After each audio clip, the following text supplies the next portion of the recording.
Peraí, deixa eu ler os meus posts. Hoje tem uma convidada muito especial. Eu tô aqui com uma companheira de jornada, não só minha, mas de todo mundo, que às segundas-feiras acompanha o Jornada da Calma. Helena Galante, diretora de portfólio da Cláudia e Boa Forma, além de idealizadora, criadora desse podcast que tenho certeza que inspira e apoia muita gente nos seus processos de autoconhecimento. Seja bem-vinda, muito bem-vinda. Obrigada, tô feliz, companheirona de jornada aqui, sobe. Seja bem-vinda. Obrigada. É uma alegria ter você aqui. Eu preciso dizer que toda vez que eu olho para você, primeiro que você me traz uma suavidade, que é um negócio assim, a sua presença inspira isso. Sua presença me inspira suavidade, me inspira alegria, eu não diria que me inspira calma, mas me traz um lugar terno, assim, de uma curiosidade quase infantil, mas de quem se deslumbra com a vida o tempo inteiro, assim. Isso é o que você me passa. Que lindo! Seria a minha apresentação sem texto sua, assim. Amei. E é curioso, porque eu treino isso. Não é sempre, não é fácil, mas eu treino esse olhar mesmo de encantamento, assim, de ver beleza nas coisas, de cultivar a alegria com as pequenas coisas, assim, que é clichêzão, eu sei, mas é verdade, no fim. Fazia um tempão que a gente não se encontrava, eu tô feliz de estar aqui, que a gente pôde se encontrar e que a gente pode conversar. E eu tento que a gente não se brutalize muito, assim, sabe? Então, a suavidade é um caminho, o caminho da gentileza, o caminho da delicadeza. Não é um caminho que eu sinto que a gente cultiva muito hoje como sociedade, porque as coisas são muito rígidas, muito metas, e tem que chegar, e tem que isso, e tem que aquilo, e vai. E às vezes, mas vocês me inspiram isso também, então eu acho que eu também tenho isso. Eu consigo me fortalecer nessa posição porque eu sou muito cercada de mulheres muito maravilhosas que têm essa postura, e pra mim vocês são isso, com certeza. Não, e é difícil essa história de não se brutalizar no jornalismo, né? Vamos começar falando disso, que a gente tem isso em comum, depois vocês puxam as outras coisas, porque você é uma resistência dentro de um sistema, e eu acho que a sua presença hoje no sistema do jornalismo, ela me traz esperança. Para mim que já, né, fiz um outro caminho e que pulei fora nesse sentido, eu gosto muito de te ver lá. E ainda bem que não sou eu, mas... Alguém resistiu, é bom.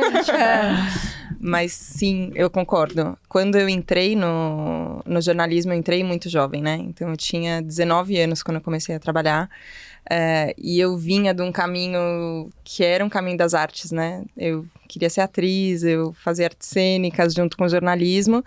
E aí, nossa, eu não sabia disso. Sim, eu fiz as duas formações junto. Terminou artes cênicas? Terminei.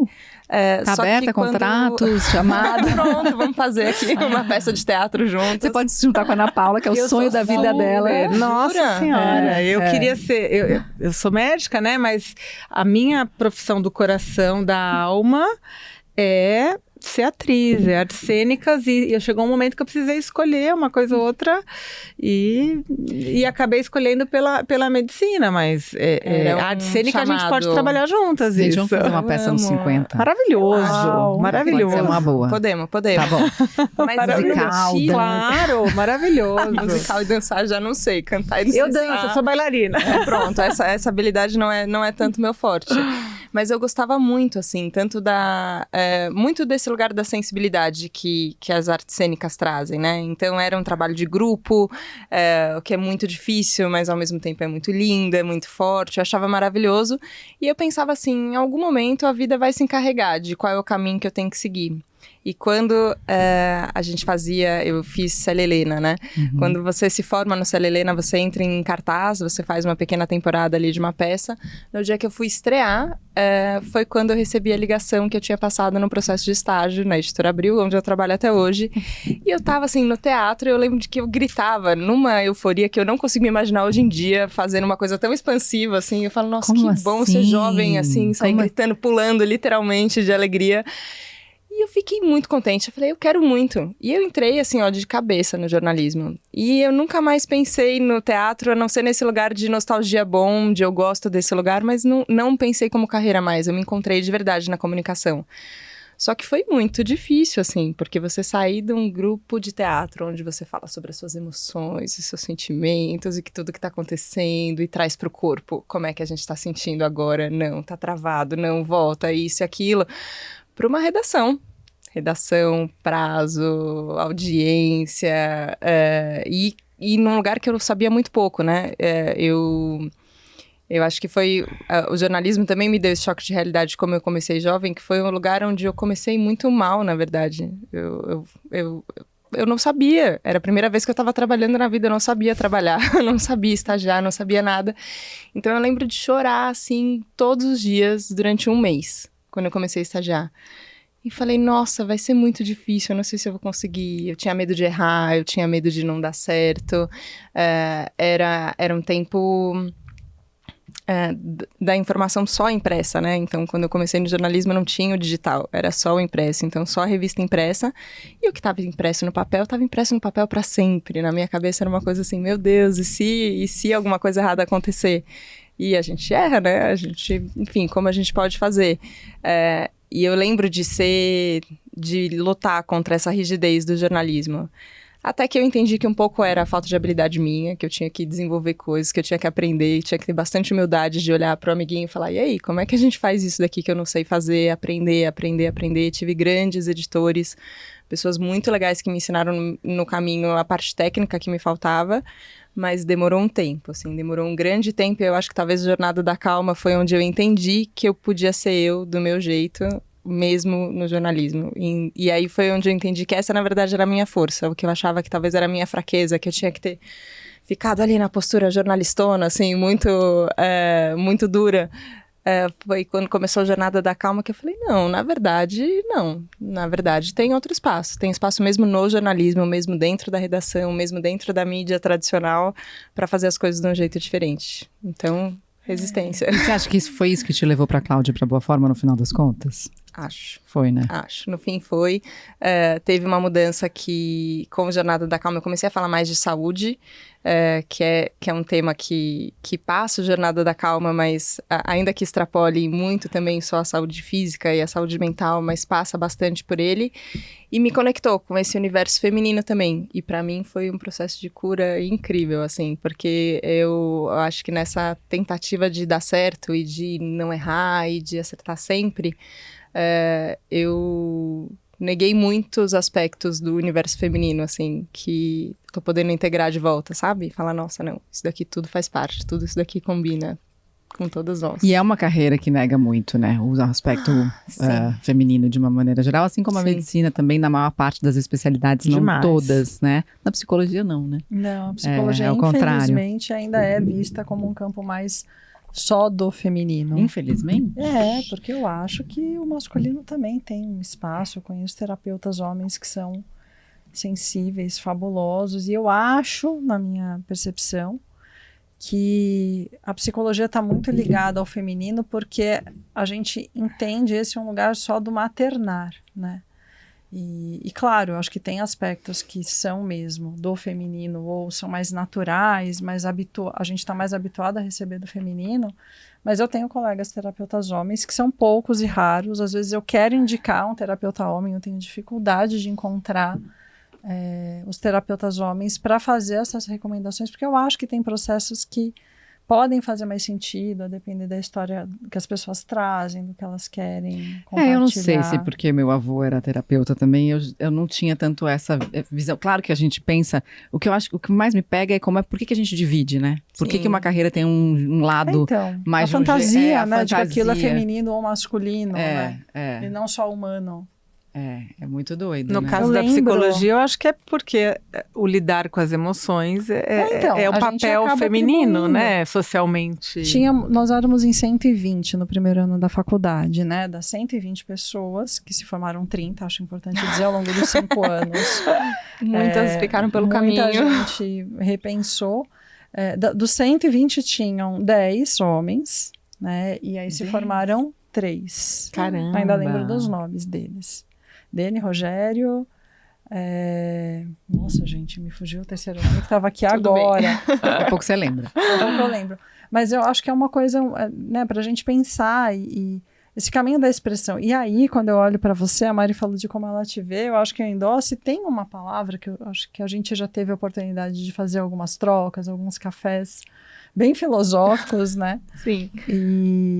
E que me mexeu muito comigo uma questão sua da expressão, que você foi encontrando caminhos, né, para essa autenticidade, que eu acho que é um tema que me toca, de como é difícil a gente saber quem a gente é num mundo em que está todo mundo dizendo quem a gente é ou deveria ser, ou quem a gente tem que se tornar para ser quem a gente acha que quer ser. Quer dizer, é uma confusão, assim, né, dessa identidade. A dificuldade da expressão, ela vem de muitas formas. Eu acho que o caminho do autoconhecimento também é um caminho de autoexpressão, né? De como a gente coloca no mundo quem a gente é. Porque parece paradoxal, assim, mas tem essa dificuldade de expressão, às vezes, de uma postura mais carinhosa e de parecer que ser carinhoso. E a gente usa humano como sinônimo de carinhoso. Às vezes eu falo, meu Deus do céu, mas quem não seria humano? Por que você não quereria ser humano, né? Mas essa expressão do carinho, do cuidado, às vezes, não é tão bem visto, então a gente fica tentando ser mais firme, parece que você tem que falar mais ríspido, você tem que subir o tom, senão você não vai ser ouvido numa mesa, muitas vezes uma mesa com mais homens do que mulheres, então eu acho que essa discussão de feminino e masculino, ela vem muito desse lugar de, a hora que a gente senta numa mesa, as posturas são diferentes, então a gente fica tentando brincar com qual é a expressão que funciona aqui nesse lugar. Então, eu tive essa primeira dificuldade, né, de entender que eu poderia ser doce, sim, enfim. É esquisito falar isso sobre si mesmo, mas eu acho que é. Por que é esquisito falar isso sobre si mesmo? Porque parece, não sei. Por quê? Porque não é. Pronto, então não é mais esquisito falar que é. Mas é estranho até falar em voz alta, assim, né? Porque parece que você tá querendo... Parece forçar uma barra, não sei porquê, né? Não deveria ser, mas eu acho que tem isso, assim, tem uma... Não, eu acho que... Eu já ouvi como crítica, talvez tenha a ver com isso, assim, não, sabe? Você sinto... fala muito doce, as pessoas não vão te respeitar. Ah, tá. Então, eu acho que talvez vem disso, assim. Mas eu tive essa... E hoje, depois de muitos anos de profissão, então acho que talvez eu também tenha entrado em paz comigo de que, ok, a doçura faz parte, ela tá na mesa. Mas tem um lugar, às vezes, de expressão que é onde eu tô hoje, que tem a ver com essa história do teatro, de essa expressão muito expansiva, que parece que não combina com ser adulto. Que é uma coisa de jovem, não, uma coisa muito adolescente, porque ficar tão feliz, tão eufórico assim, mas eu fico. Mas é isso, aí às vezes num lugar que eu falo, não, aqui não dá pra, não cabe, parece que a expressão expansiva não cabe. E aí eu falo, eu queria me expressar, assim, mais teatralmente, sabe? Fazer a coisa maior. E aí eu fico um pouco comedida. Aqui a gente tá bem comedidinha. Todo mundo mas você sentadinho. sabe que eu tava pensando nisso ontem. Eu peguei um voo, né, voltando de Cuiabá. E do lado tinham só 2 assentos ocupados, com uma avó e uma menina que devia ter mais ou menos a idade dos nossos filhos. Assim, sei lá, talvez 10, né? Talvez... já um pouquinho na transição da adolescência, mas ainda numa postura bem de criança mesmo, né? Mas já tinha uma certa idade. E ela olhava para as aeromoças, né? Quando começaram a servir, e ela olhava, aí botava a língua, aí não sei o quê, aí fazia uma careta, tipo, quando a mulher falava, aí falava, tipo assim, tá demorando esse negócio, e fazia uma coisa com o corpo, porque você sabia tudo que ela estava pensando, mesmo que ela não estivesse dizendo nada. E aí depois a avó mudou de lugar para dar mais espaço para ela deitar. Quando ela deitou, ela, ai, que delícia. E aí ela se jogou no corpo da avó. E eu falei, gente, onde foi que a gente perdeu essa liberdade física? Exato. De dizer sem palavras aquilo que a gente está sentindo? E aí você olha pro lado, tá todo mundo lá com seu celular, né? Você não consegue ter ideia, parece que é um bando de gente sem expressividade. Eu me lembro muito de um retiro que eu fui com o Ti de Tantra em Bali, onde 60% das pessoas, 70% das pessoas eram chineses, e o chinês tem uma característica que é dificílimo de você sacar. Talvez seja uma deficiência nossa, porque a gente não conviveu eu pelo menos não convivi com chineses ao longo da minha vida. Você não sabe se eles estão felizes, se eles estão tristes, se eles estão eufóricos, se eles estão deprimidos. eles falam das emoções mais profundas, porque o retiro de Tantra mexe com coisas muito profundas, e você não consegue entender o chinês, então você não consegue entender a expressão, você fica desesperado. Você fala, cara, o que essa pessoa tá querendo dizer? Aí você tem que esperar a tradução, né, do chinês pro inglês, para depois a resposta. E aí você fala, caramba, e agora? Então, onde a gente perdeu isso? É muito doido. Eu acho que tem é o contido, né? É o certinho da gente ficar. Até a própria poltrona do avião, né? O exemplo onde você não vai nem encostar no braço da pessoa que tá do lado, porque senão você Isso é um incômodo. É um incômodo, a gente não quer. E claro, enfim, educação, regras sociais, eu entendo. Mas tem ambientes que a gente não precisaria fazer só isso.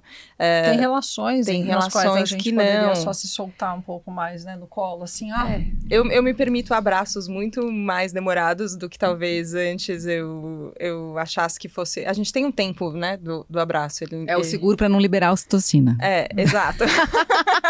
Que menos de 20 segundos, porque senão começa a liberar a ocitocina, você fala, ai meu Deus, e agora? Mas você tá falando isso, aqui, assim, eu tô pensando que você fez, se não me engano, uma segunda turma de formação para palestrantes do TEDx, certo? Sim. Então, olha só essa coisa que interessante, né? Dessa expressão, desse caminho de buscar expressão e que, de repente, você desenvolveu essa habilidade de uma forma tão natural, tão espontânea, sei lá. Não que isso não tenha sido treinado também, que você tá ali incentivando as pessoas a subirem no palco, a contarem suas histórias, pera, cadê a sua voz, a sua história, o seu tom para isso que você viveu? Sua expressão, né? A sua expressão, no fim, né? Foi quando eu palestrei, quando eu participei como speaker, né, como palestrante do TEDx Blumenau, que foi em 2023, depois do processo de curadoria, a hora que eu recebi a notícia nesse lugar feliz, mas aí eu estava em casa sozinha, então eu não ninguém viu essa expressão de alegria quando foi. Mas como foi? Foi muito feliz, assim, Pulou, teve o corpo inteiro participando da alegria. Abracei, falei, aê, que legal, meu Deus, eu tava ansiosa e nesse lugar de quase não se permitir ficar esperançosa de vai que não rola. E eu falei, eu quero torcer pra rolar, eu vou ficar, se não rolar eu vou ficar triste, mas eu vou torcer pra rolar, então eu vou me permitir aqui, enquanto o processo estava acontecendo, a esperança de, eu queria muito que desse certo, queria muito que rolasse, e quando rolou eu fiquei muito contente. E aí, na primeira conversa com os meus preparadores na época, eu falei pra eles justamente isso, assim, eu tô muito acostumada, e é uma coisa que eu gosto muito da nossa profissão de jornalista, que é você poder dar voz para outras pessoas. Eu amo estar no lugar de fazer perguntas, eu amo, assim, fazer as pessoas brilharem, conseguir, às vezes, porque... Às vezes acontece isso, o entrevistador está enxergando uma coisa no entrevistado que nem ele às vezes percebeu, e aí ele percebe enquanto a entrevista está rolando, e aí é um momento mágico, você fala, nossa, sim, eu amo. Então é uma coisa que eu acostumei a fazer, que eu treinei a fazer, que eu amo fazer. Só que quando você vai subir no palco, seja para palestrar ou para fazer uma peça de teatro, quando a gente for fazer o nosso musical, é você falando, né? Não tem esse... Também é uma proteção, né? De, não, eu tô deixando o outro falar, eu tô aqui só para fazer as perguntas, eu não tenho que ter resposta nenhuma. Falei, eu acho que vai ser difícil para mim, e é esse o desafio que me interessa, de entender como é a minha voz falando. E foi falando sobre Jornada da Calma também, né? A conversa. E foi muito lindo ver as perguntas que eles me faziam, sentir como isso mexia comigo, treinar, fazer uma vez, fazer de novo. A hora que chegou no ensaio de palco, que é um dia antes do TEDx, entrar num pânico, eu falei, meu Deus do céu, não sei se eu vou dar conta, não sei se eu vou conseguir. E o texto que eu tinha montado, ele dava conta justamente dessas primeiras emoções, né, de como fisicamente a falta de calma se manifesta, né? É fisiológico, a gente consegue definir completamente as sensações. Só que quando eu estava escrevendo o texto, eu estava intelectualmente escrevendo o texto. Só que ali na hora eu estava sentindo tudo. Eu falei, meu Deus, e agora? O que vai acontecer? Não é só um texto, né? Não a expressão de... E, aliás, a história do Jornada da Calma é muito interessante. Eu não sei se as pessoas conhecem o porquê. Eu não conheço, eu queria ouvir. Conta pra Ana e pra todo mundo que não conhece de onde veio essa inspiração. Eu ia perguntar, porque da onde surgiu, né? A Jornada da Calma veio da minha necessidade, né, de ficar mais calma, de entender como eu poderia, na correria do jornalismo, então na correria, que não é só do jornalismo, mas na correria nossa de todos os dias, encontrar algum momento de respiro, encontrar algum momento que fosse uma outra sensação de mais presença, de mais conexão. E eu fui descobrindo ao longo do Jornada da Calma, que foi um nome que eu recebi bem inspirado, assim, eu estava sugerindo um projeto, e aí eu sugeri, falei, eu queria falar alguma coisa sobre, eu não sei, talvez Jornada da Calma. Veio, assim, e como eu falei, eu ouvi e falei, agora eu vou ter que fazer isso aí, porque esse nome não dá pra passar Foi uma sem... canalização. Assim. Foi, eu acho que foi, eu acho super que foi. E aí, quando eu comecei, o primeiro episódio... Foi com Satyanata, monge amigo querido. Eu não tinha feito uma preparação, eu não sabia o que ia acontecer. Eu sentei num estúdiozinho que era muito pequeno, do tamanhozinho de uma mesa, e falei, e agora? O que vai acontecer? Eu tava um pouco nervosa, obviamente, quando você vai fazer uma coisa pela primeira vez, só que eu tava com ele. Aí eu falei, e se a gente respirasse fundo aqui só um pouquinho? E a gente respirou fundo e começou a conversar. Só que aí eu acalmei na conversa. Eu acho que o maior aprendizado para mim do Jornada da Calma é isso, assim, ó. Eu me acalmo na conexão. Eu e todas as pessoas, no fim. A gente se acalma nesse lugar do encontro. É ali que a gente... essa é a Jornada da Calma. É a jornada do encontro entre nós. Só que, por mais que eu soubesse disso, Jornada da Calma era toda essa história. A hora que eu fui subir no palco para falar sobre Jornada da Calma, eu tava lá nessa sensação. Só que os preparadores foram o meu ponto de encontro, assim, sabe? Que ficaram me lembrando quem eu era. Que ficaram me lembrando qual era a força dessa história e por que eu tinha que subir no palco para contar essa história. E aí, quando eu subi no ensaio e aconteceu uma coisa mágica ali, porque aí eu vi todos os outros speakers daquela edição recebendo aquilo. Eu falei, aqui, ó, o encontro tá acontecendo aqui agora. O encontro tá acontecendo aqui agora. É isso, assim, é isso que é a Jornada da Calma. Aí eu falei, nossa, não tem nada mais lindo, assim, nada que eu queira mais ver no mundo acontecendo do que encontros nessa profundidade, nessa capacidade de transformação. Só que isso aconteceu no palco porque eu tive preparadores, porque eu tive uma equipe e, assim, aqui eu faço posts e textões muito emocionados para o TEDx Blumenau, porque eles são de uma gentileza. Teve um dia que eu falei assim, cara, vocês tratam a gentileza como método de trabalho. E isso é muito transformador, isso é muito forte. Porque eles foram muito gentis comigo.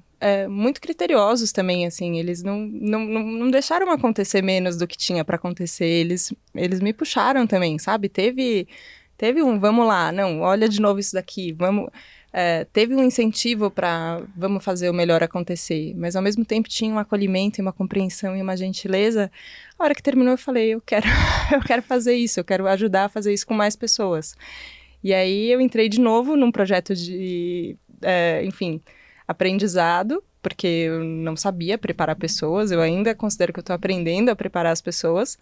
Só que eu tenho isso, assim, ao lado, pessoas incríveis que topam me ensinar e que topam dividir e que partem desse mesmo ponto de partida que eu acho que vocês partem, que eu acho que, enfim, todo mundo que está acompanhando a gente aqui parte, que é do lugar amoroso entre nós. Então, a gente vai fazer um projeto profissional, mas a gente vai fazer ele com amor. A gente vai fazer uma entrega para um evento de 500, 600 pessoas, a gente vai fazer com amor. A gente vai fechar uma revista, a gente vai fazer um programa, o que a gente for fazer, a gente vai fazer com amor. Prato do dia, amor, né? É isso, é sem contraindicação mesmo, assim. E não quer dizer que não tenha desafio, obviamente, não quer dizer que não tenha divergência, e também, de novo, no trabalho em grupo, e aí eu acho que isso, talvez, o teatro tenha ficado em mim, esse aprendizado, né? Com eles eu tenho aprendido também como a gente discorda, como a gente pode ser assertivo, como eu posso expressar a minha discordância e eu não preciso passar por cima dela aqui em nome da nossa relação, que também é um baita desafio. Com gentileza, né? Com gentileza. Mas você sabe que eu tô com uma palavra, eu tô nessa história de inventar palavras hoje, né? E aí eu ainda parei naquela história do contido, né? Da gente se conter muito, e na verdade para mim veio o contigo. Uhum. Que até pode falar de concorrência de revista, né? Tá tudo bem. Agora que eu olhei, que eu me dei conta, né? De que era uma outra revista. Tá tudo Mas bem. não era da revista que eu tava falando, era essa história de que quando a gente se contém, dificilmente a gente tá no outro. né? E o legal é quando a gente está contigo, a gente está contido no outro, ou a gente se permite ficar contido no outro. Então, eu acho que esse é o desafio da expressão, de que a gente possa entrar no outro com gentileza e de que permitir também que o outro entre na gente, né? E quando você está falando dessa preparação, eu tô com inveja aqui, porque eu não tive ensaio no TEDx aqui em São Paulo. Os preparadores foram ótimos também, era um grupo de 3 mulheres, foram excelentes, incríveis. Uma delas é minha amiga até hoje. Também teve algo muito mágico que aconteceu no ensaio, porque uma das pessoas, eu estava falando pela primeira vez de depressão e uma das preparadoras estava passando por um momento de depressão, e aí eu me ofereci para ser a companhia dela naquela semana, então ela ficou me visitando no Bem-Estar aquela semana, enquanto a gente preparava, a gente tomava café para ajudar ela ali também a ter um apoio. E isso me deu força, porque eu também estava na dúvida se eu ia falar sobre esse tema, que era um tema na época para mim super controverso ainda. E saber que tinha alguém ali que estava me ajudando na preparação e que já tinha sido beneficiado de alguma maneira pelo discurso, me deixou mais segura para expor aquilo, né? Mas essa gentileza, você falou uma coisa, você falou, eu tenho certeza que vocês fazem, que todo mundo que está ouvindo também faz. Eu não tenho certeza nenhuma disso que você está dizendo, tá? Eu acredito piamente no que você está dizendo, mas eu acho que o mundo está numa corrente muito contrária e isso também para mim é a sua forma de doce resistência. E por isso que eu sinto muito prazer em dividir essa existência com você, assim. Porque eu gostaria muito que todo mundo que estivesse ouvindo a gente, de fato, tivesse isso como um impulso natural. Mas eu não acho que isso está acontecendo, não. É que eu acho que as pessoas estão muito machucadas. A verdade é essa, assim. E talvez seja o que eu preciso para viver no mundo e enxergar as coisas desse jeito. Mas é como eu enxergo, assim, que as pessoas estão muito machucadas. E elas reagem a formas... reagem de jeitos muito desajeitados quando elas estão machucadas. Uhum. Então,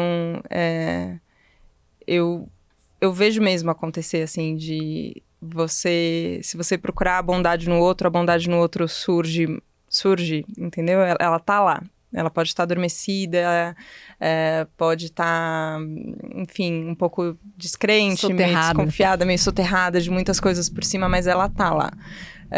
Isso é uma fé que eu tenho, assim, nas pessoas mesmo, no fim. E é uma fé que ela é alimentada pelos exemplos das coisas que vão acontecendo. Até nem sei se cabe, mas vai caber agora, porque enfim, me veio de falar. Eu tenho uma relação com a espiritualidade muito forte também, eu sei que também é uma questão em comum, assim, e eu me sinto muito protegida, né? Sempre, desde pequena, tive uma coisa com o anjo da guarda, de rezar e agradecer pela companhia, de sentir uma presença muito forte, assim, e teve algum momento que eu pensei e falei, eu acho que tem um valor em conseguir continuar vendo as coisas boas nas pessoas. Por mais que, às vezes, isso tenha sempre a história de você não tá sendo realista. Olha o mundo como é que tá. Jornalista, você tá vendo as coisas como estão acontecendo? Eu falei, eu tô.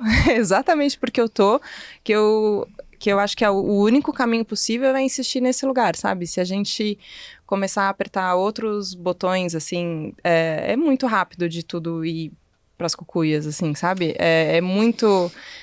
isso, as relações coletivas ensinam também.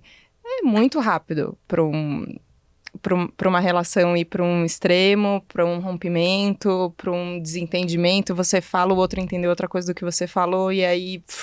Ninguém se escuta. Ninguém se escuta, é muito fácil. Então, justamente porque eu acho que a gente vive a gente tá na beirada do precipício, eu acho que a verdade é meio essa, assim, sabe? Então, eu fico tentando olhar para esse lugar e convidando mesmo, assim, a mim mesmo e as pessoas de manter esse lugar de esperança no que pode ser do outro. E eu acredito mesmo, assim, que as pessoas podem... expressar mais esse lado delas do que o outro. Não é que a gente tem um lado só, a gente enfim, é uma bagunça de muita coisa ao mesmo tempo sempre. Mas esse lado sempre tá lá. Eu acho que isso é o que... Mas se eu não acreditar nisso, aí eu não consigo nem pensar em como existir, assim, em como fazer, em como agir no mundo, sabe?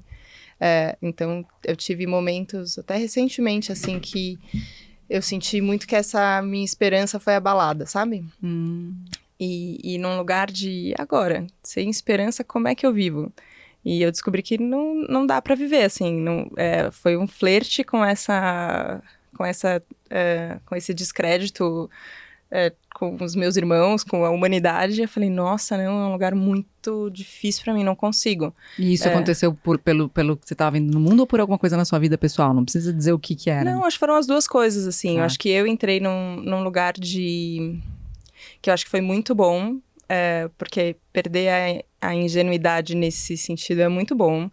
É importante sustentar também, olhar as contradições das pessoas, olhar as manifestações que às vezes você queria muito, assim, ó, que a pessoa manifestasse outra coisa e ela tá manifestando um negócio que você fala... Por quê? Por que isso? Por quê? E ainda mais quando você conhece a pessoa, né? E você fala, você tem tanto mais, assim, ó. Você tem uma luz gigante para dividir com as pessoas e é isso que você tá dividindo? Então, sustentar, ter uma maturidade, assim, acho que foi um processo de amadurecimento muito intenso de falar, sim, as pessoas expressam, sim, as pessoas têm essa capacidade, às vezes... A história do mundo é cruel, o mundo é hostil, é verdade. Tem muita hostilidade, tem muita crueldade, tem muita brutalidade. Mas aí não... Foi muita terapia também para entender que eu não precisava me perder de mim ao reconhecer isso, sabe? E que reconhecer isso e ainda assim ir construindo novos caminhos era uma possibilidade. E era uma possibilidade realista, não era uma possibilidade... Enfim, e construída também, né? Sim. Porque eu acho que é importante esse lugar de olhar sem a inocência, mas com a esperança. Porque a esperança vem justamente de você enxergar a dificuldade, mas saber que aquilo ali é só um pedaço da experiência, é uma forma de enxergar aquilo que está acontecendo, né? Sim. Quando a gente se conectou, você falou do poder dos encontros e ficou bem vivo aqui para mim, né? A lembrança de que a minha página se chamava Calma, na época no Instagram, foi assim que a gente se conectou. Foi. Eu acho que você chegou até mim pelo Instagram da Mari. Foi. E eu tinha recebido um convite dela que me emociona muito. Eu já disse isso para ela algumas vezes e eu passei por um processo de transformação muito importante na minha vida e foi um processo intencional, nada fácil. E eu descobri ferramentas que tinham me ajudado. E eu tive muita vontade de levar isso para o mundo. E foi assim, aí foi assim, né? Parece que é uma mágica, mas talvez seja. De alguma maneira, eu e a Mari, a gente se conectou por um amigo em comum e ela me convidou para gravar um curso com ela sobre mudança. E eu tive a oportunidade de levar essas ferramentas e eu estava vivendo um momento assim de muita realização por isso, por poder dizer para as pessoas, olha, tem jeito, tem esperança, tem magia, né? Olha os encontros, o que eles podem fazer por nós, né? E você me convidou para gravar a minha primeira experiência de podcast da vida, né? A primeira vez que eu participei de um podcast como convidada foi no Jornada da Calma. E aí eu tinha uma página que se chamava Calma e eu estava em busca de calma, de desenvolver calma para lidar com todas as mudanças, porque as pessoas, nós todos de alguma maneira talvez possamos viver a mudança como uma coisa muito do resultado pronto e de que o resultado tem que nos trazer necessariamente satisfação e alegria, e isso é parte da experiência, né? E a mudança é sim muito dolorosa e às vezes desconfortável. E no meio daquela alegria também tem o luto de quem você deixou de ser e das coisas que se encerram, enfim. E eu estava buscando isso e você me convidou no dia. E aí a nossa gravação foi no dia do meu aniversário de 40 anos, 2 dias exatos antes do meu casamento. Então eu lembro que eu estava assim, em uma plenitude de um momento ainda de muitas mudanças. E eu estou lembrando disso, até bastante emocionada, pensando em como quando a gente está vibrando e vivendo aquilo de verdade, a gente reverbera, a gente ressoa e a gente vai encontrando em ressonância isso. E a última vez que a gente tomou um café, e foi felizmente bem recente, você me contou uma história, né, que ainda está aqui muito viva, sobre um encontro que você teve com um monge. Eu queria muito que você trouxesse isso, porque a gente está vivendo momentos difíceis, né? E acho que as pessoas que podem estar nos acompanhando também. E aquilo me trouxe tanta esperança e tanta tanto amor, né, como possibilidade de construção, né, que é esse gancho. Acho que você sabe do que eu tô falando, com certeza. Satish Kumar. Enfim, foi um acontecimento, assim, desse ano, a Escola Schumacher do Brasil, que trouxe o Satish Kumar, que é enfim, ativista indiano, estudioso do meio ambiente, da regeneração da terra e das relações. Foi monge aos 9 anos de idade. E eu fiquei pensando, que mãe, meu Deus do céu, como é que ela deixou ele ir para o monastério aos 9 anos? E ele conta enfim, é uma história de vida muito intensa, né? Como acho que das grandes lideranças, assim, que a gente tem. Ele, aos 4 anos, se eu não me engano, perdeu o pai. O pai faleceu em casa. E ele não entendia o que era morte, assim, ele não sabia. E aí, de repente, estava todo mundo na casa dele chorando, a mãe dele chorando. E ele virou para a mãe dele e falou: mãe, por que tá todo mundo chorando? E por que papai não fala nada? Caramba. Ele teve que entender o que era morte ao perder o pai, aos 4 anos de idade. E ele fala que ele ficou inconformado. Assim, como as pessoas morrem, por que as pessoas morrem? E como, assim, do nada, meu pai tá aqui, de repente meu pai não tá aqui. E aí, na Índia, toda a família tem um guru, então ele pede para conversar com o guru da mãe dele e pergunta como a gente pode evitar a morte. É possível evitar a morte? Eu quero evitar a morte. Ele ficou muito, enfim, abalado como criança com essa história. E o monge, talvez contrariando as expectativas do senso comum, fala: é claro que é possível. Você tem que sair do ciclo de vida e morte. Você deve se dedicar ao processo de iluminação. Sair da roda de Sansara. Para isso, você deve virar monge. E ele encasqueta que ele vai virar monge. E a mãe dele fala: não, você não vai virar monge, como assim? E até ele segue nessa insistência com a mãe, até que aos 9 anos a mãe dele fala: se esse é realmente seu caminho, se é isso que você quer, eu não quero ficar no seu caminho. Eu sinto muito que eu vá perder a convivência com você, porque a hora que você entra no monastério, você deixa de ter a família, você vai para o monastério. Mas se é esse o seu caminho, então vai. E ele se junta ao monastério, até que aos 18 anos ele tem uma visão com Gandhi, que ele entende que, muito parecido com Satyanarayana, né, no fim, que ele entende que tudo aquilo que ele tinha aprendido no monastério, parecido com o que você estava contando também, assim, tudo que eu aprendi é muito legal, mas e as pessoas? As pessoas no mundo vão fazer isso como? E ele entende que ele tem que sair do monastério. Mas aí uma coisa que eu aprendi sobre a Índia que eu não sabia é que não existe saída do monastério. É uma decisão de vida que você toma, e no caso ele tomou aos 9 anos de idade. Então, aos 18 anos, ele foge do monastério. Caramba. Porque era a única saída.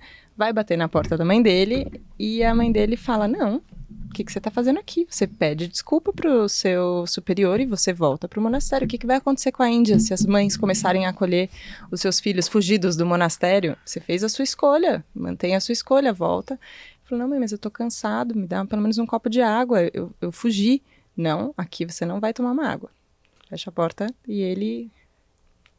severo, né? Caramba! Ele acaba indo, enfim, se relacionando com yoga também, vai para um ashram, até que tá na época da Guerra Fria, e ele resolve, junto com um amigo, fazer uma peregrinação pelo mundo, pela paz.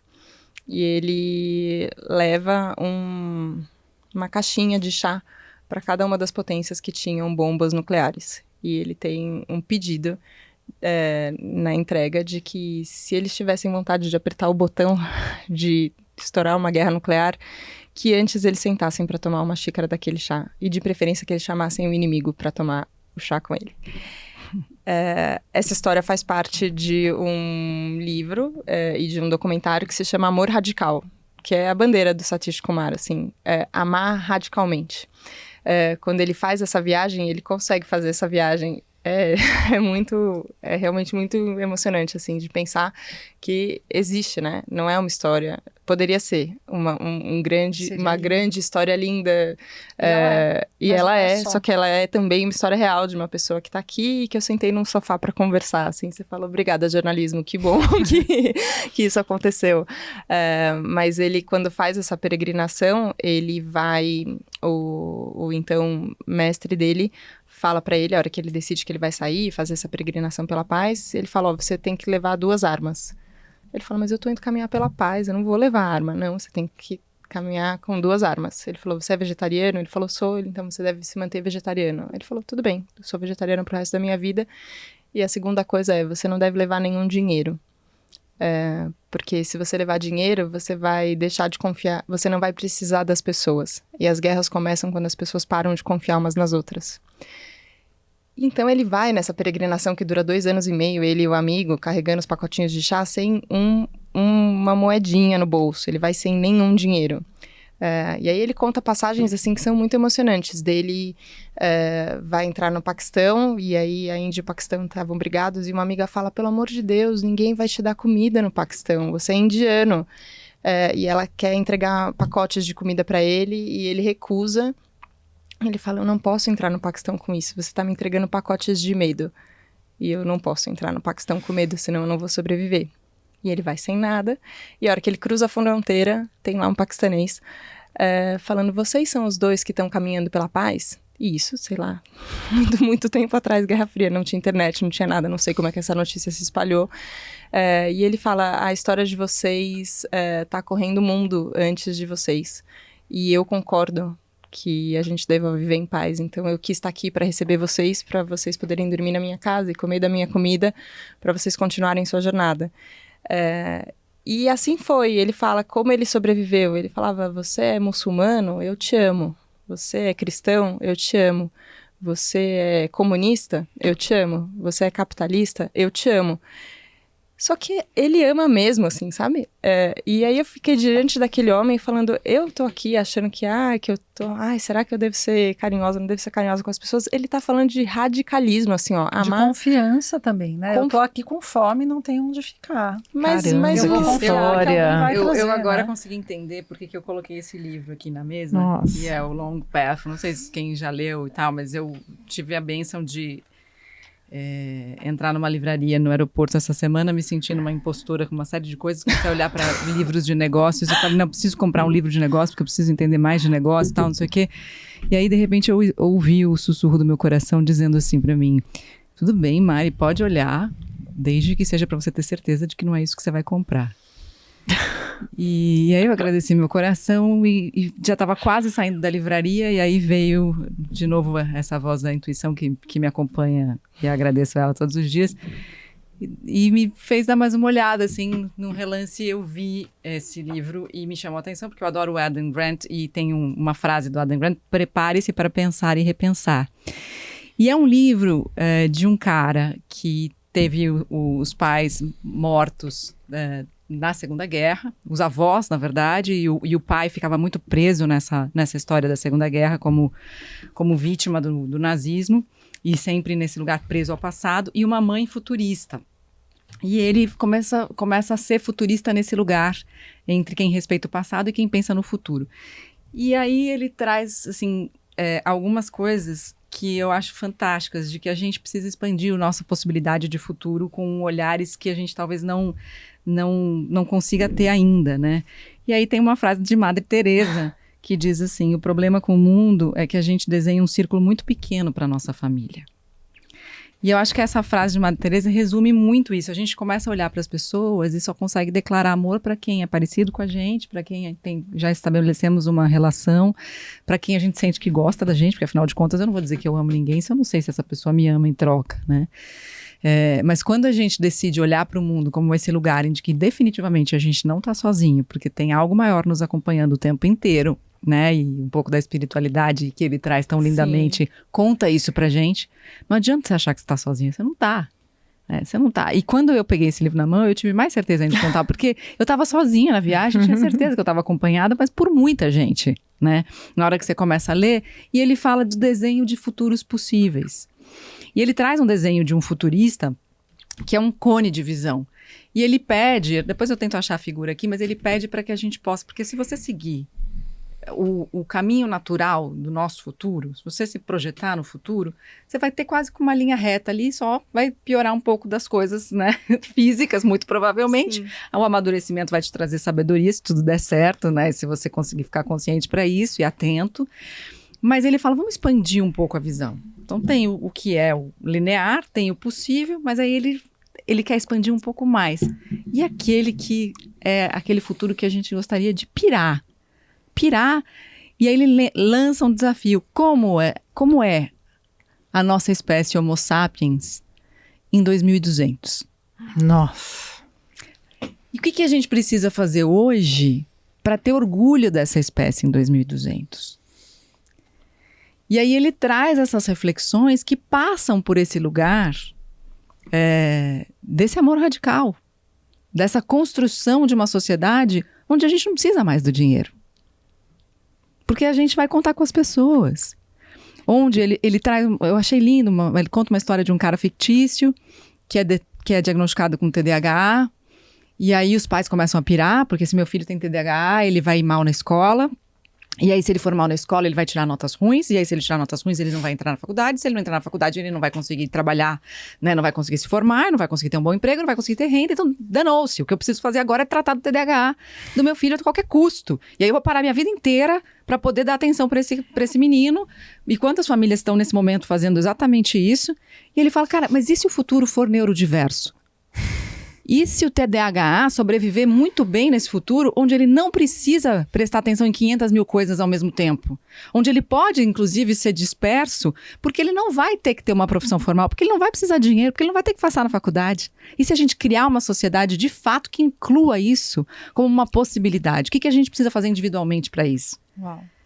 Então é um negócio assim que você fala, pra mim é de arrepiar, porque assim, a gente precisa começar a pensar sobre isso no nível individual, eu acho, né? E aí tem o posicionamento radical que a gente assume com o que a gente está fazendo. Com a pretensão de construir algo que funcione, que a gente acredite, que seja guiado por esses valores que são mais sublimes, né? E quando eu olho para você, voltando, me traz muito, porque ele faz uma brincadeira com a linha de partida. A gente fala muito em linha de chegada, mas ele faz uma brincadeira com a linha de partida dos nossos, temos um momento lencinho aqui, que a Cíntia se emocionou. Ele faz uma brincadeira com a linha de partida dos nossos descendentes. Então, se eu fosse um ancestral, e todos nós seremos, né, em algum momento, e ele fala que você não precisa ter filhos para ser ancestral, então que fique bem claro isso, e ele até dá um link para você calcular quantos descendentes você vai ter, e ele fala, ele tendo 3 filhos, que daqui a 100 anos ele vai ter pelo menos 200, então é essa conta exponencial, né, que é muito interessante da gente pensar, mas ele diz assim, se você tivesse que adiantar a linha de chegada, botar a linha de partida, colocar um pouquinho mais para frente, como você gostaria que os seus descendentes partissem? Com mais o quê? Nossa. Né? E aí eu olho para você e falo assim, seus descendentes, e aí todos nós, eu me incluo na sua lista de descendentes, porque eu convivi com você nesse mundo, já teremos mais doçura. E isso é incrível, e mais confiança na humanidade, isso é incrível. E na imunidade. Na imunidade também, porque... Com as palavras. Gente, eu tô hoje. Juro, sei lá o que aconteceu. Mas o que eu quero deixar para os meus descendentes? Qual é essa linha de chegada que eu vou avançar ali? E essa doçura, né, que a Helena trouxe, assim, esse olhar, que é um olhar, assim, tão bonito, mas... eu estava te ouvindo, né, falando do quanto você acredita na humanidade, no ser humano, que é quase pueril até, né, mas que é tão lindo. Atrevido, né, um olhar atrevido. Olha, todo mundo tem sim alguma coisa boa, alguma coisa que a gente, se você cavocar ali, você acha, então, né? Mas que é tão difícil hoje em dia, porque hoje em dia a gente está no movimento inverso, hoje em dia...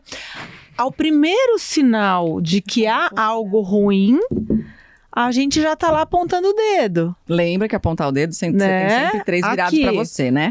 Então assim, tem um hoje o movimento...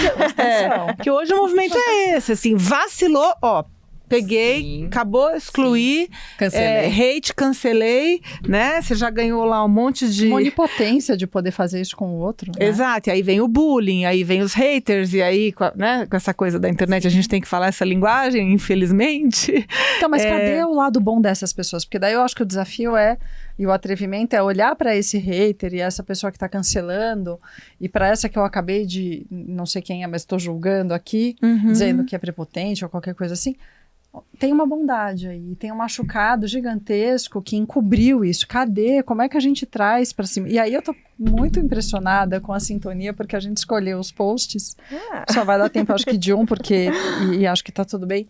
Ele tem tudo a ver com esse exato momento da nossa conversa. Para quem não tá nos vendo, é uma foto da Helena de boné no Autódromo de Interlagos. E ela faz a seguinte pergunta: se o mundo fosse acabar, me diz o que você faria?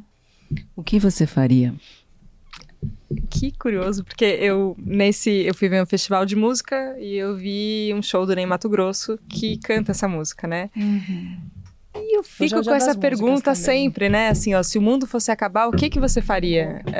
Você manteria a sua agenda, né? A gente gravaria o podcast? A gente gravaria. A gente gravaria o podcast, entendeu? Então, mas... Isso conta pra gente qual é o sentido ou o significado que as coisas de verdade têm. E eu recentemente fui de novo num show do Ney Matogrosso. Esse show, aliás, esse show é divino. Incrível. Eu fui também, maravilhoso. Eu acho ele incrível, assim, ó, porque eu quero botar meu bloco na rua, entendeu? Ele tá com 80 anos falando... Esse show dele tá incrível. Posso ler? Leia, por favor. Ai.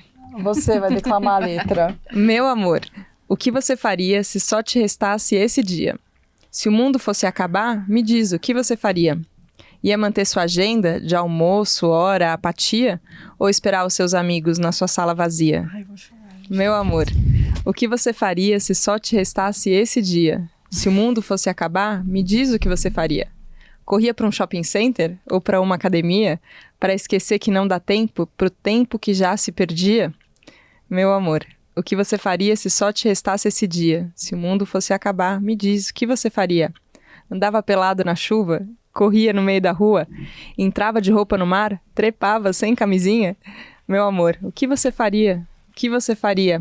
Abria a porta do hospício, trancava da delegacia, dinamitava o meu carro, parava o tráfego e ria. Meu amor, o que você faria se só te restasse esse dia? Se o mundo fosse acabar, me diz o que você faria. E eu gosto desse pensamento catastrófico, assim, de se só tem um momento, o que a gente pode fazer, porque eu acho que ele é mais do que só uma catástrofe, né? Assim, se o mundo fosse acabar, ele é um convite para esse mundo que tá aqui agora, para essa vida que a gente tá agora. E eu amo a ideia de pensar que nós seremos ancestrais e bons ancestrais se a gente fizer o nosso trabalho direito para próximas gerações, mas a gente tá aqui. E tem que valer a pena agora, enquanto a gente tá aqui. Eu outro dia, numa conversa com uma perfilada de Cláudia, ela me falou que ela morria de medo de avião e que ela viajava de avião toda semana. E que aí toda semana, antes de entrar no avião, ela mandava uma mensagem pro marido falando: se o avião cair, você conta pros meus filhos que eu vivi a vida que eu queria viver essa semana. E ela toda semana manda essa mensagem pro marido. E eu falo, como assim? Ela fala, mas toda semana eu tô vivendo a semana que eu queria ter vivido. E se eu não estiver mais aqui, eu quero que os meus filhos saibam que eu vivi a vida que eu queria viver. E eu achei demais, assim, foi a Thay de Mello que tá estreando, enfim, ela tem uma carreira de influenciadora e tá estreando uma peça de teatro. Ainda que ela fale que ela não é atriz, mas a gente fez um ensaio lindo, assim, super diferente na Cláudia, ela questiona muito belo, o que é padrão. E esse trecho da entrevista, nem foi durante a entrevista, foi durante as fotos ali, acabou não entrando na entrevista assim, impressa, você fala, poxa vida, essa parte valia tanto. Mas eu fiquei profundamente impactada por essa frase, assim, ó. E eu não tenho medo de avião, por exemplo, mas eu entendo que esse lugar do medo coloca a gente, né, é uma prova de se o mundo acabar agora, né, nesse voo, o que eu faria. Mas isso de eu tô vivendo a vida que eu queria viver. E eu penso isso de vez em quando. E eu acho que, de novo, não dá pra ser pueril no sentido de achar que todos os dias são dias no parque. Porque Não são. Só que a vida que eu quero viver, ela também tem dias de dificuldades, ela também tem dias de trabalho pesado, ela também tem dias de frustração. E de mau humor, e Só de que tédio. tem uma medo. intencionalidade que é muito que eu não quero abrir mão dela, assim, sabe? A gente tá vivendo de propósito, eu vou parar o tráfego e vou rir no meio do tráfego e vou me expandir, se eu precisar me expandir, vou ficar, enfim, no meu quieto eu canto descansando, se assim quiser. Mas é como a gente quer viver, né? E eu acho muito legal que isso não é uma coisa que... Eu fiquei pensando quais posts vocês iam escolher. Eu falei, qual será que é a legenda aqui? E esse é um momento de lazer, assim, né? Um momento despretensioso. Eu não tava. Às vezes eu faço lá muitos textões e muitas inspirações, mas ali eu tava só pensando, nossa, que dia que valeu a pena ser vivido, que coisa boa, né? E como a gente pode viver uma vida, né, que valha. Eu acho que ela tem a ver com o que a gente deixa para os outros, com o que a gente deixa, com o que a gente recebe dos outros, assim. Eu às vezes penso que valeu a pena porque eu já recebi de tanta gente, tanta coisa incrível, que eu não guardei só para mim também. Eu conto história para todo mundo. Eu conto uma história, acontece uma coisa com alguém que me conta uma coisa muito legal, eu conto essa história, eu divido o aprendizado, né? E o que acontece comigo também, tento transformar tudo em... Não sei, no que a gente pode levar disso, né?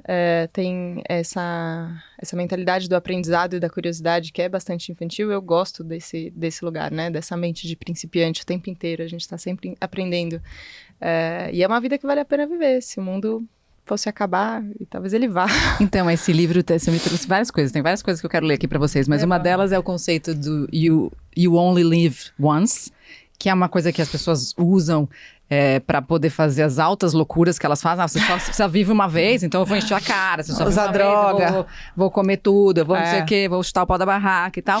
E ele usa uma outra expressão que é: a sua vida é maior que você. Então a sua existência não acaba quando a sua vida acaba. Eu acho que a gente até já falou isso de um outro jeito aqui naquele episódio que eu mencionei que para os astecas, né, para os toltecas tem uma interpretação da morte que você morre quando você percebe que você vai morrer, a primeira vez, a segunda vez é quando você morre de fato, e a terceira vez é quando a última pessoa na Terra pronuncia o seu nome. E então, para saber que a nossa existência perdura mais, né? Mas eu também acho que não, porque mesmo que não fale nosso nome, a gente existiu e a gente está nessas camadas transgeracionais, quanto das nossas tataravós que a gente nem sabe o nome, estão no nosso DNA, tá no nosso DNA agora, a gente não sabe disso. Então, pensar nesse conceito de que a gente tem mais do que a nossa existência para continuar existindo, traz pra gente um senso de responsabilidade que vai muito além do quantos zeros a gente tem na nossa conta bancária, né? Então, acho que essa é uma reflexão muito importante pra gente fazer. E ele traz, você falou que a gente está à beira do abismo, e ele traz um outro conceito aqui, que eu talvez ache um pouco melhor do que o abismo, que ele fala que a gente está vivendo numa zona interdital. O que é uma zona interdital? Imagina que a gente está na beira da praia, naquele lugar onde o mar chega até a areia. E aí seus pés estão lá, descalços, nesse lugar, e você está sentindo o balanço das ondas chegarem, e aquela areia vai ficando cada vez mais molhada, você sente ali afundar, você sente que está numa coisa meio movediça, tem um certo tremor, você não está ainda totalmente desequilibrado, mas aos poucos aquele buraco embaixo dos seus pés vai ficando maior e talvez dificulte ainda mais o seu equilíbrio. Quem vive ali? São seres extremamente adaptados que deram conta de entender que aquele ambiente é absolutamente hostil. Então tem aqueles caramujos que a gente vê, que são seres muito curiosos, mas ele diz que esse é o momento de transição, onde as velhas estruturas estão indo embora, as instituições estão falidas, os governos estão falidos, as organizações estão falidas, o nosso sistema de saúde está falido, enfim. E aí, nesse momento, há uma grande oportunidade, porque crise, a gente sabe, gera oportunidade. Quem que a gente vai ser a partir de agora? E aí ele diz assim: de muitas maneiras, os interditais são os ritos de passagem da humanidade. Eles são nossa chance em 1 milhão de evoluir. Mas esse interdital é também a primeira vez que temos a oportunidade de reconhecer que estamos atravessando um limiar interdital enquanto ele está acontecendo, dando-nos a chance de cocriar as regras e costumes que guiarão nossa passagem e de definir intenções para como emergiremos do outro lado. Somos todos novatos aqui e provavelmente é melhor nos aventurarmos juntos nesse grande desconhecido. E aí ele diz assim: ao querermos um mundo com um pouco mais de confiança, devemos exercer nossos compromissos. Quais são?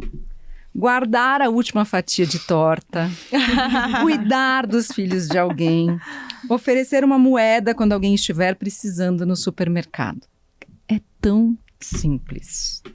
Né? E aí tem outros Impossível, aqui. né? Impossível. E aí depois ele explica neurocientificamente como isso funciona e por que isso dá certo. E por que a gente deixou de fazer.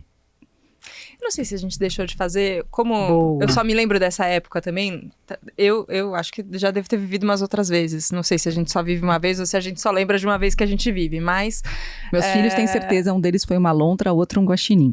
Eles dizem isso e eles acredito. repetem essa história, eles sabem onde eles viveram. Um foi na China, a lontra foi não sei aonde. Gente, é um... Ok. Filhos da Mari, Pronto, né? pronto, Maravilhoso. tá certo. E quem diz, né, que essa visão fantástica não é a visão correta da existência, né? Mas do que eu me lembro, a gente já foi muito pior, eu acho. Eu entendo o ponto de vista, eu acho que a gente tem argumentos para dizer que a gente está piorando, mas também acho que tem argumentos muito sólidos para ver que, na verdade, a gente está melhorando. A começar desse ponto de que a gente tem a consciência de que a gente está nesse interdital. Se você não tinha até agora, você pode ter a oportunidade agora de ter. você entendeu que a gente está passando por um momento de transição, e eu acho que é um momento de transição mesmo. Como eu penso muito na jornada, né, eu penso nessa imagem da encruzilhada, assim, a gente tem uma escolha a fazer. Isso. A gente tem uma escolha a fazer. A consciência da intenção, eu acho que mostra que talvez a gente esteja melhor ou pior a depender Sim, da intenção que você tem e pratica, né? Porque, sim. eu tenho uma boa intenção, eu pratico. Não, e praticar nesse lugar das ações, né? Isso. Isso tem sido também uma coisa recente para mim, de entender qual que é a manifestação concreta possível naquele momento. Então, às vezes isso, assim, às vezes dá pra gente dar um abraço em alguém. Às vezes não é abraço, às vezes você tem que, não sei, mandar um e-mail e falar alguma coisa ali, estruturar, fazer uma agenda. Para alguém que tem que resolver alguma coisa. Às vezes é regar a planta de casa. Eu saí e não reguei a planta de casa. Ela tá precisando de água, entendeu? Um ser como eu aqui, igual, ela tá precisando de água e eu, não fiz essa parte. Ok, como é que a gente fala, né, sobre a regeneração da terra e eu não sei o que, e você fala, tá bom, e eu tô botando água na planta que eu coloquei lá no meu apartamento, e aí... Tô dando comida pro meu cachorro, pros meus gatos. Me atrevo a ter uma sim. planta, apesar de estar no apartamento, trabalhando 1000 horas. Exato. Tô Então, aqui. como é esse lugar da ação, ele, para mim, tem vindo forte mais recentemente, assim. Eu sempre fui muito reflexiva, né? Sempre muito do lugar eu tenho que pensar, eu tenho que escrever. E eu não acho que esse lugar é inválido. Eu acho que a gente precisa de todas as ações. A gente precisa do pensamento, a gente precisa das emoções, a gente precisa das ações também. Só que as ações, mais recentemente, eu tenho visto assim, como é que a gente concretiza Qual é a entrega para o mundo? E às vezes é isso, assim, eu amo as pessoas muito gratuitamente, assim, né? Eu falo que te amo com muita facilidade. Ao contrário do que as pessoas sugerem que você faça, né? Não, mas eu tô feliz, eu amo mesmo. E falo que amo. E chamo de amor, às vezes, as pessoas e tal.